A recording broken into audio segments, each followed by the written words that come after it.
What is up? What is up, YouTube? How y'all doing? Check it out, man. This dude, ever since Diddy done went to jail, right? I've been checking out DMX, what he got to say.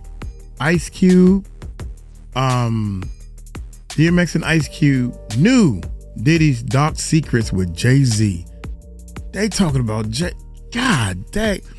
Everybody in the music industry keeps saying that, man. There's a lot of undercover brother stuff going on.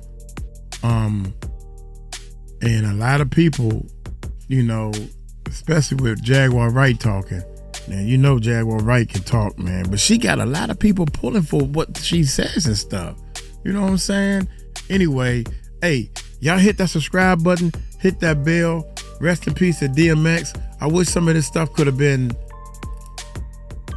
put out in the open while he was still alive. I would love to see what he say about this mess right now. God dang, I would love to. But he was more with Jay-Z, and Jay-Z kind of slowed him down and tried not to put his stuff out. His stuff was selling, man. I was a DMX fan, man. He was talking about some stuff and loved his voice and loved the way his flow. It's an old school flow now, but we loved it. Y'all hit that subscribe button, hit that bell. Let's check it out. Disclaimer. Listen, a lot of the love I had for wanting to be a part of the industry is not there anymore. Right. I don't even associate myself with the industry. You know what I'm saying? I'm not an industry artist. I'm an artist in the industry. You know? And you've always stood alone and you know, bloodline. I don't hang with niggas. I'm not. You're not gonna see me at every party, every industry party, all the clubs. I go somewhere quiet, man. Shoot pool with me and my mans and them. You know what I'm saying? That's the type of shit that's the type of shit I do. You know what I'm saying? Fuck my remote control cars, jump on the 4-wheelers. You know what I mean? I ain't with all that in the club shit, throwing it up and all that bullshit. I ain't got time for that shit, man. I mean, because then you find yourself doing the same shit every fucking day. What are you, a fucking alcoholic? You know what I mean? Come on, man. Give it a fucking break, man. Live a little, you know what I mean? You know what I mean? I play with my kids, man. I play with my toys, I play with my dogs, man. You know what I'm saying? We go somewhere, shoot pool. We do what the fuck we do.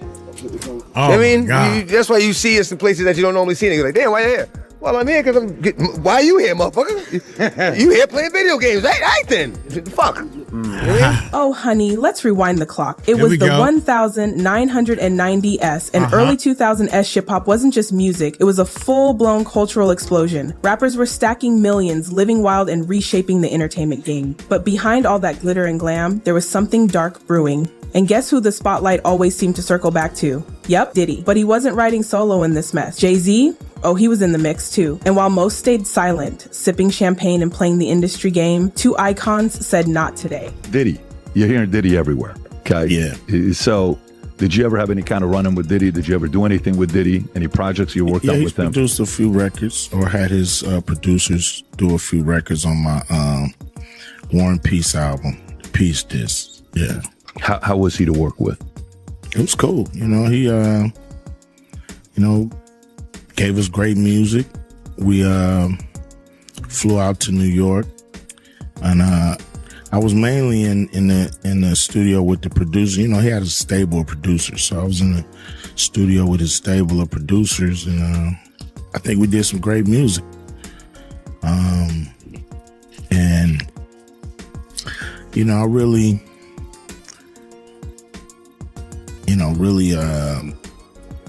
kind of, lost contact with him and really stopped, dealing with Puffy around 94. Oh, yeah. Any specific reason? Yeah, I mean, they was doing their thing, I was doing mine. And, I'm not the partying type. You know what I mean? I ain't never been to a Diddy party. I ain't never really wanted to go. But I don't go to a lot of people parties. That just ain't what I'm in it for. You've been to one, you've been to them all. Are you surprised at what things are coming out with Diddy at all? Or you're like, you have no idea, it's none of my business, you'll live longer? Kind of like the mindset? I'm surprised. How could you be surprised with anything that happens in hip hop? Hip hop is the Wild West. So You're gonna have the good, you're gonna have the bad, you're gonna have the ugly. Ice Cube and DMX, legends, truth tellers, and absolute firebrands started throwing warning shots. And baby, they weren't throwing shade. They were throwing grenades. They straight up warned the world about Diddy and Jay-Z. But guess what? Most people ignored them. They called it jealousy or rap beef. Fast forward to now, everything's exploding in court. And those warnings, they're sounding more like prophecies. Let's start with Ice Cube. West Coast royalty. Think he's being targeted, or some of the stuff he's got, there's credibility on what they're coming after him with the tapes and the feds and raiding his Miami home, his LA home? I believe he's being targeted. You believe he's being targeted? Yeah. I believe, somebody, has the power to pull the trigger to make, this stuff, this domino effect happen.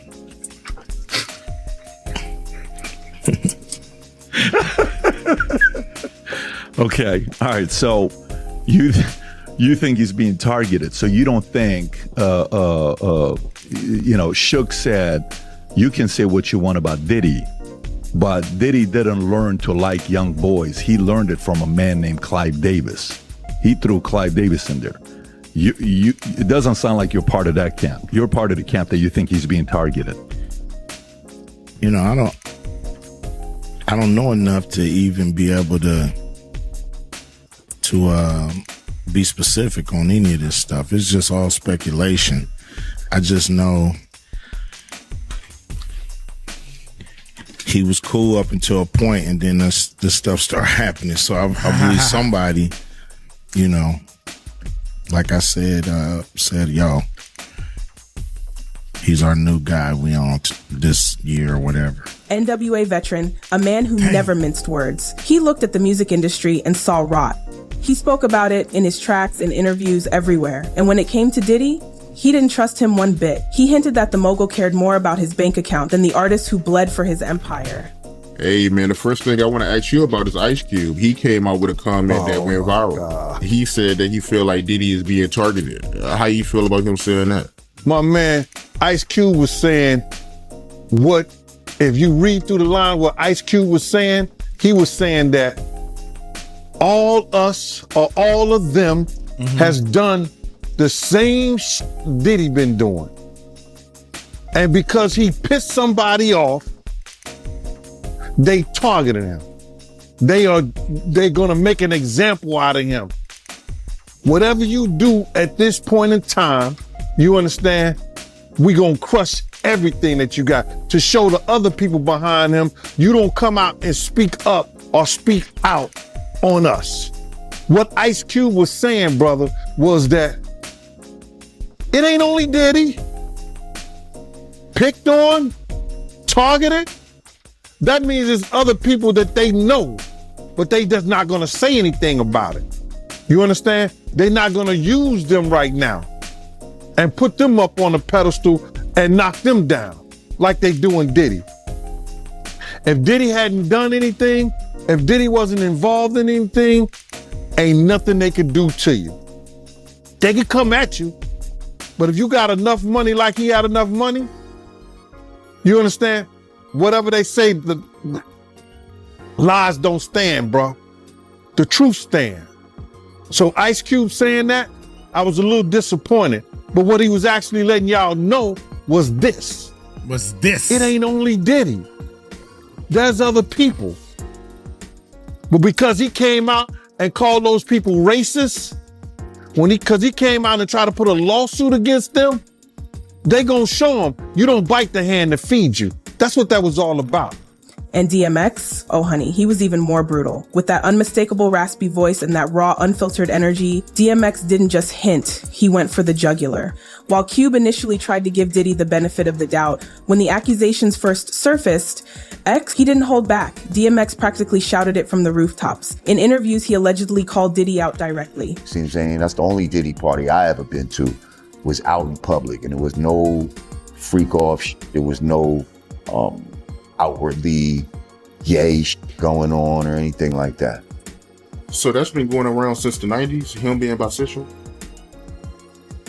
Dang. I heard that's why he had got fired from Uptown, that he got caught in a precarious act. Nuh-uh. Doing something real baby oil-ish. in the office. You know, now I'm not going to get into the rumor of who the other dude was, but y'all heard the rumor. And homeboy, you know, the other dude says it's not true, but I don't know. I'm just saying that was the rumor since back then. Yeah, somebody told me about how they walked in on Diddy getting fellatio from another man. Yep. Wow, dude. But speaking of baby oil, how you feel about the feds finding over 1,000 bottles of baby oil? Of baby oil and lubricant. Don't forget, they said and lubricant. So you gotta, you know, maybe could have been 500 and 500. I don't know, you know, but it's a slippery slope, Art. Like, you know, it's a very slippery slope when it comes to baby oil, you know. I don't know why you would need. First of all right, as a man, if you know about the anatomy of a woman and you know how to get her in the right frame of mind, no oils are needed. She's self-lubricated. Okay? So that leads me to believe that's for something else. For something else that needed moisturizing.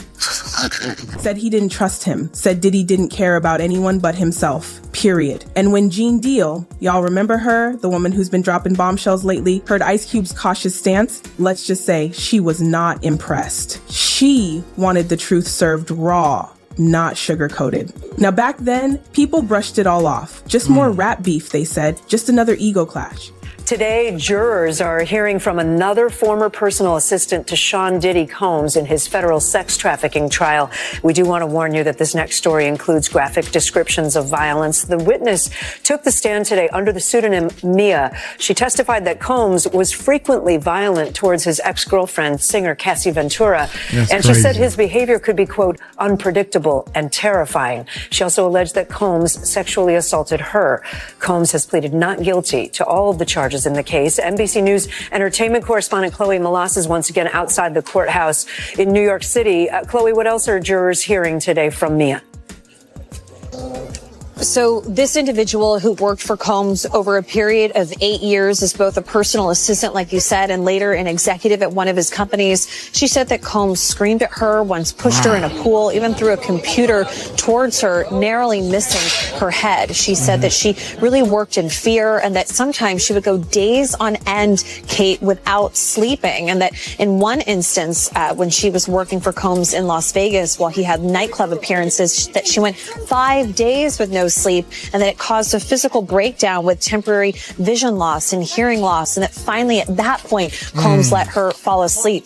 She also claimed earlier in her testimony today that Combs sexually assaulted her. We expect to hear more about that in the moments that led up to this alleged assault. She also said that she witnessed Combs brutally beat Cassie Ventura on more than one occasion, one being at the late singer Prince's home in California, in which he was so angry that she and Cassie went to a party at Prince's house that he chased Cassie down onto the lawn and beat her until Prince's security intervened. And Chloe, a celebrity stylist, also wrapped up his testimony today. What did he have to say? He talked about witnessing physical and verbal abuse during Cassie's over 10-year relationship with Combs. He said that he and Ventura were close friends. He was with her almost every single day. He said that at one point he even heard Combs threaten to release videos of these alleged freak-offs, and that he was using it as blackmail and holding it over her career, and also refusing to put out music that she was making unless she participated in these drug-fueled parties. But as the years passed and the skeletons began tumbling out of Diddy's walk-in closet, those so-called beefs started looking a lot more like smoke from a very real fire.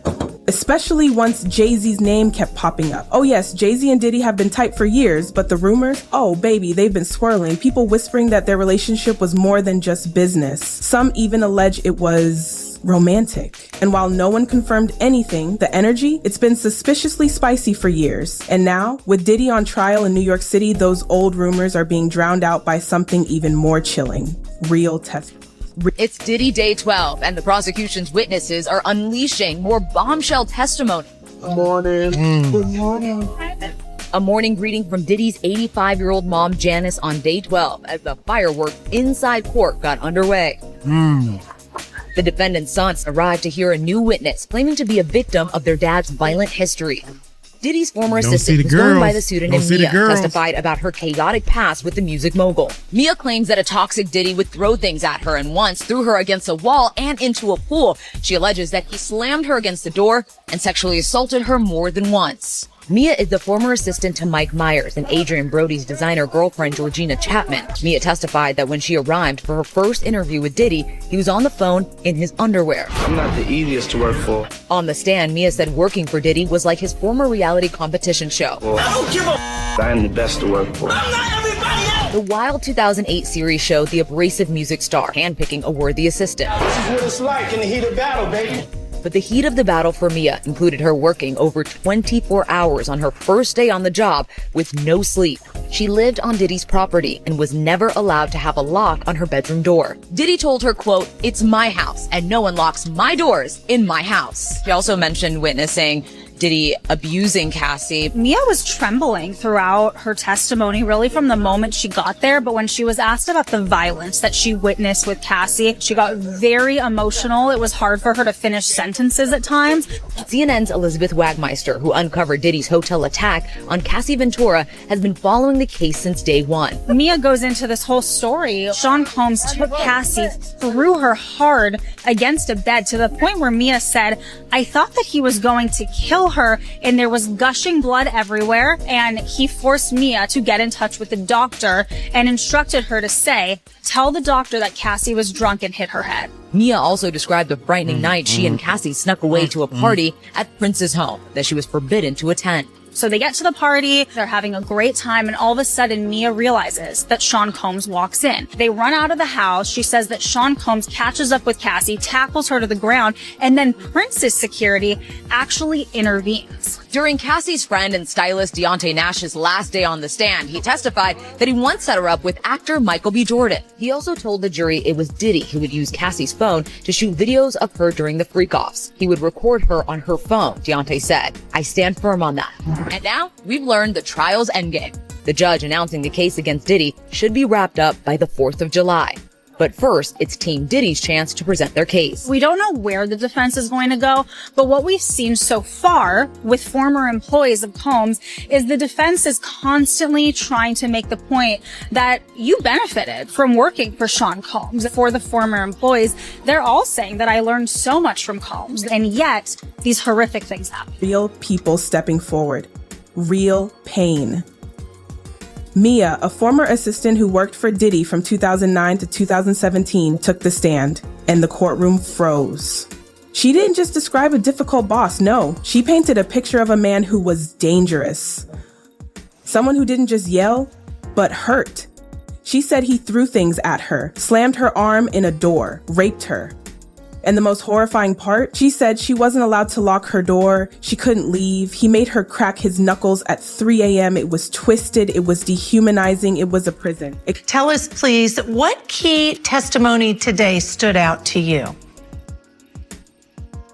Hi, Judge Ashley. So right now, witness Deontay Nash, witness for the government, is on the stand about to start cross-examination. And he's really turned out to be a pretty key witness for supporting and corroborating all the testimony and allegations we heard from Cassie Ventura almost a couple weeks ago now. Prior to this, we heard that Cassie never really spoke of the freakoffs to anyone. She was very ashamed of them. She was very embarrassed. But he's Deontay Nash, who was a friend and a part of their circle of friends, that styled Combs and styled Cassie for a lot of the performances and, artistry that she did. He was there and he really witnessed, he says he witnessed a lot of the abuse that she has described, including, and that he also was a victim to, allegedly, to some of Sean Combs' lashing out and rages. Deontay Nash has testified about the 2013 incident when that Cassie Ventura described at her house where she was sleeping and Sean Combs came in and demanding, to know where she was, why she wasn't answering her phone. and that Combs just attacked her. And Deontay Nash, like Cassie had said previously, jumped on his back and tried to get Sean Combs off of Cassie and to stop attacking her. And this is the incident that she said left her with a permanent scar over her eyebrow, and that she said to this day she covers up with makeup. And Deontay Nash even provided this context for what Combs allegedly said afterwards. "Look what y'all made me do." And this was when, after that, Combs rushed her to a plastic surgeon so that she could get it stitched up and be on her way to the event, the next event that she was planning. Wait to hear about cross-examination of this witness. Except the bars were power, fame, and fear. And she wasn't alone. Mia worked for days without sleep, terrified to close her eyes. She said Diddy made her feel so powerless that she believed even the police couldn't help. And then came Deontay Nash, a stylist who'd also worked with Diddy. His testimony? It sent shockwaves. Nash said he once saw Diddy hit Cassie, yes, that Cassie, so hard she bled. He tried to jump in to help to stop it. Diddy threw him off.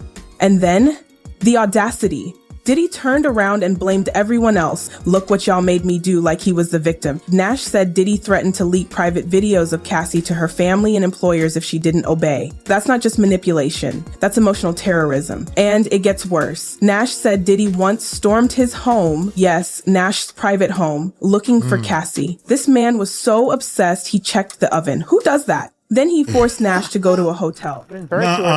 No, that's a lie. That gotta be a lie. Who gonna check the oven to see if somebody hiding in the goddamn oven? Man, I must have missed a lot of people when I was looking for somebody. I knock on the door, they don't answer, I take my tail home. I ain't going in there to check nobody's oven. Checking the oven? Are you serious? To leak private videos of Cassie to her family and employers if she didn't obey. That's not just manipulation. That's emotional terrorism. And it gets worse. Nash said Diddy once stormed his home, yes, Nash's private home, looking for Cassie. This man was so obsessed he checked the oven. Who does that? Then he forced Nash to go to a hotel. Birth to her third child less than 2 weeks after testifying in the Sean Diddy Combs trial. Meanwhile, today, Los Angeles police and fire taking the stand, focusing on a break-in at rapper Kid Cudi's home and the firebombing of his car. An LAPD officer testified the black SUV he saw leaving Cudi's home in December 2011 following that break-in was registered to Combs Company. Then LAFD arson investigator Lance Jimenez testified about the 2012 firebomb that was dropped into Cudi's Porsche 911 Cabriolet. Cudi had claimed Combs was behind it. Jimenez also testified 2 fingerprints lifted from Cudi's home were turned into the LAPD evidence unit, but were destroyed in August of 2012. Following that, Combs' attorney called for a mistrial. The judge denied the request, saying fingerprint testimony would be stricken. Where Cassie was hiding out, trying to coerce her to come out. Nash said he was terrified, felt like someone was following him after. That same night, his backpack vanished. His cash, his ID, all gone. Coincidence? You decide. And then, Capricorn Clark, a former assistant. She said Diddy once kidnapped her at gunpoint. Why? Because he was jealous of Cassie's relationship with Kid Cudi? So he dragged Clark to Cudi's place, allegedly planning to hurt him. That's not love. That's obsession with a sprinkle of criminal insanity.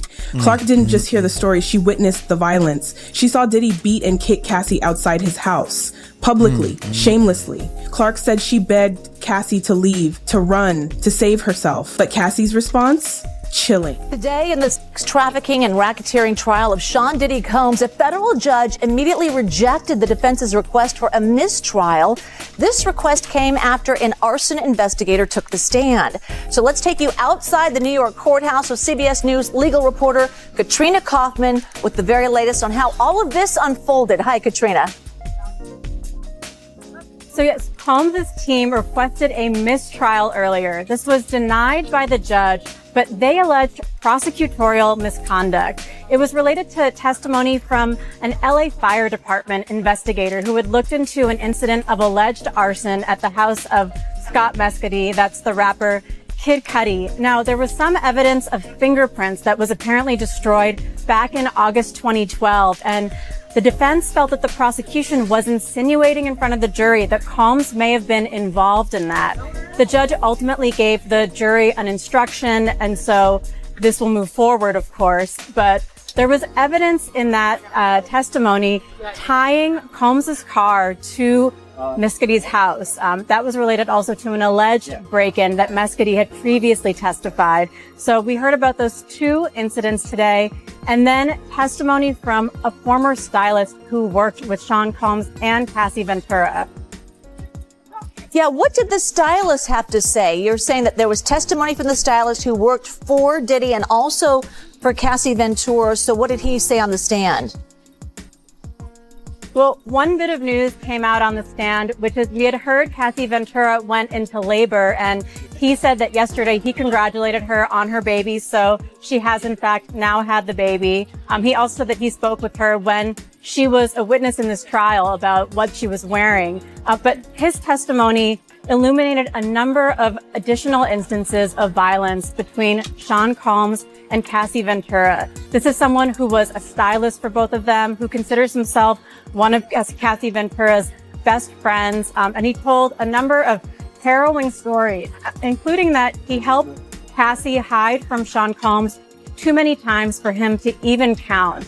He even said that he would keep $1,000 in cash on hand because sometimes he wanted to be able to go to a hotel and check in without having his name on it because that was his level of fear with Sean Combs. But for instance, one of the stories he told was about how Combs came to an apartment. Cassie was asleep.